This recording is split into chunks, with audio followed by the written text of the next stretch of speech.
All right, guys. This is one of the grow bags that I purchased from Timu or Tumu, or however you pronounce it. But this is one of the grow bags, and they're not sponsored. I purchased this on my own. This is one, and then I have this big one here. It's large. It's a large one. Let's see if I can. Can't really see it that well, but it is deep.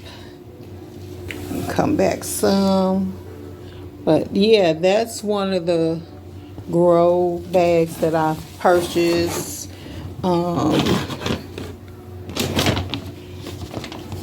This is one as well that I purchased. And then you can use anything. Like I have these empty cardboard boxes. Those are great to grow in as well. And they're biodegradable, and they will break down over time. And, they just go back into the soil. So you can use cardboard boxes. You can pretty much use anything to grow in.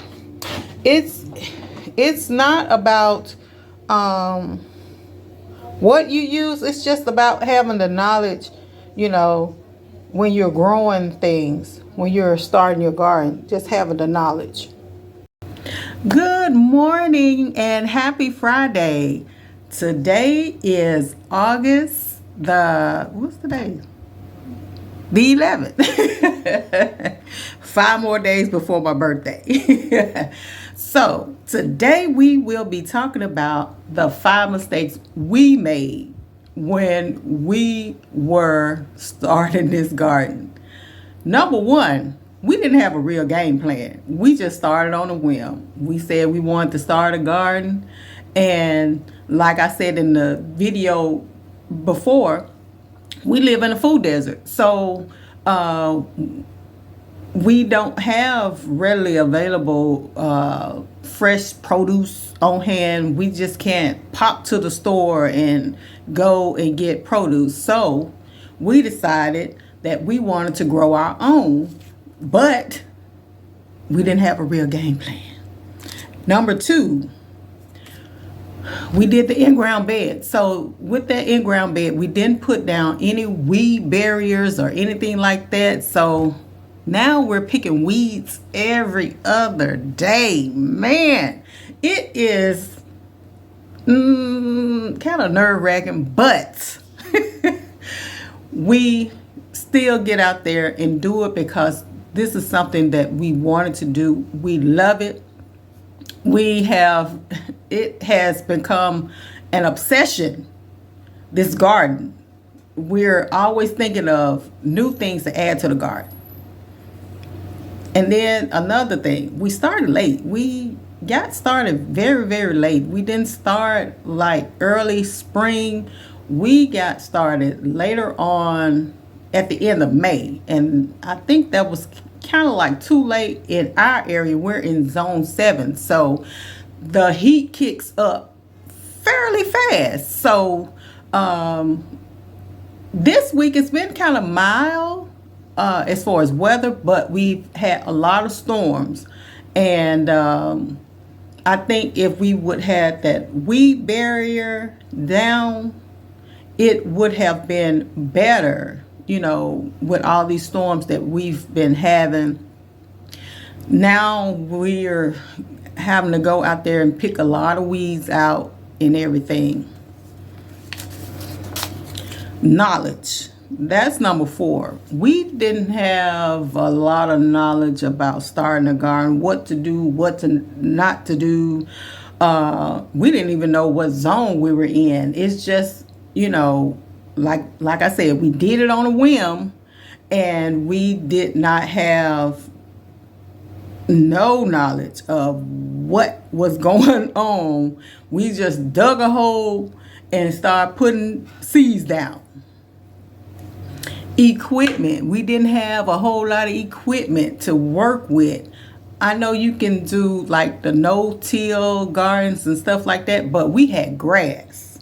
So we had to remove all that grass to get started, and he just did it with a shovel. And man, it was a lot of back-breaking work.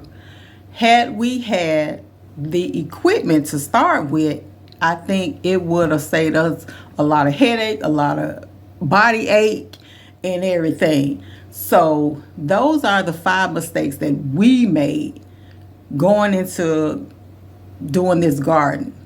But it has turned out amazing. We have yielded a lot of nice vegetables, and it's still thriving. Some things did not come up, and that's knowing your zone when you're getting ready to plant. Because I put onions down 3 times, well, twice in the in-ground bed, and then now I have onions in a container.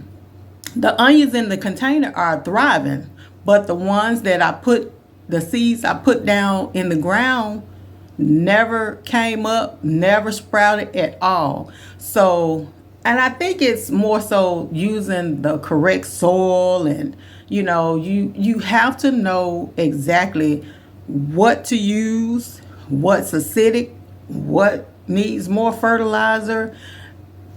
It goes back to number 4, knowledge. So my peppers are doing good. My corn is doing good. My parsley, my broccoli, my squash, with the soil that I have. Some things, we've put down fertilizer. A friend of ours gave us fertilizer, horse manure, and it seems like it's just been, everything's been shooting up since then, since we used that fertilizer. And then a friend of ours gave us some old coffee grinds, and I've been using that as well. And we had like the Miracle Grow and all of those things, the old faithful stuff. But we want to be really chemical free when we do our garden. We want it to be really organic. Just organic. No pesticides, none of that on our garden. So I've been looking into some different products. I have a sample product that's coming, Rev. I want to see what that does, and I'll keep you updated as I start using that product. It's not sponsored. This is something that I purchased on my own, and I've been just doing my research on things to grow, and we're getting ready for our fall garden. So we're in zone 7B. I had to do the research on that too. We're in zone 7B, and so a lot of these things we already have going into the fall, but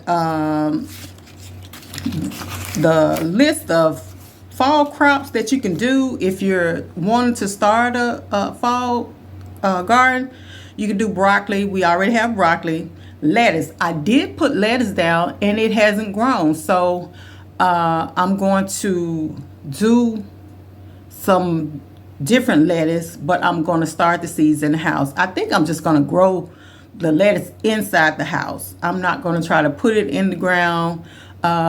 If I have a container, and I got part of the video y'all saw earlier of the different grow bags that I have.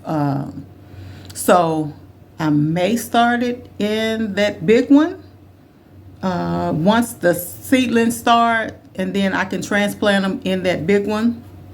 And then I do have beets. I do have spinach already. Brussels sprouts is another one. It's in that broccoli family, cabbage, and all of them. You can start that if you like that. I have carrot seeds coming. Cabbage. Like I said, I tried the onions 3 times. Now I got onions growing in a container. Radishes, if you like radishes. Cauliflower. Cucumbers. We do have a new set of cucumber seedlings starting. I tore down the old one because they had died off and they stopped producing. So I got the Boston pickling cucumbers. I don't know. I forgot. Kale is another one. Peas, turnips. We do have turnips out there that's in the garden. Collard greens, squash. We do have squash and zucchini out there in the garden. Okra. We do have okra out there in the garden. And mustard greens. It's a longer list, but these are the ones that kind of gravitated to me that I think I could grow, you know. And you want to put them down now. Start now because you want them to produce before the first frost. Some things like the beets, they will go into the frost because they are root vegetables. They won't rot, and they will continue to grow in the ground even through the frost. They are hardy vegetables, root vegetables, where even if it's 0 degrees outside, they will be nestled down in that ground really, really good, and you can still harvest beets in the wintertime. So it's just knowing exactly having knowledge of your different grow zone. So if you're in the Tennessee area, parts of Texas, Arkansas, Kentucky, Missouri, you're in that zone 7. As you go further up north, you have a shorter grow time now. If you're in zone 6, 5, 4, 3, 2, and 1, your grow time is coming to an end because your frost time is coming faster than ours. Now, if you are in zone 8, 9, all the way down in the tropical, your growth time is much, much longer. You know, people in Florida and parts of Texas, they can grow for a longer period of time because their first frost doesn't come as like other zones. So it's just having the knowledge, really, really having knowledge before you start your garden. You have to know what you're doing. You have to have a game plan. You got to have the equipment. Don't do like us. We just started on a whim, and so it could have been a disaster, but as time went on, we started educating ourselves more and more what to do, what not to do, and we've been helping other people start their gardens and stuff. So with the little bit of knowledge that we learn, we pass it on to other people. We're not being gatekeepers or anything like that. You know, we have friends that really want to start gardens. So that's what we're doing. We're helping them start their gardens. So you guys, if you like this content and you really, really dig what we're doing, go ahead and hit that subscribe button, hit that notification button, and like our videos. And we'll see you on the next one. And we're out.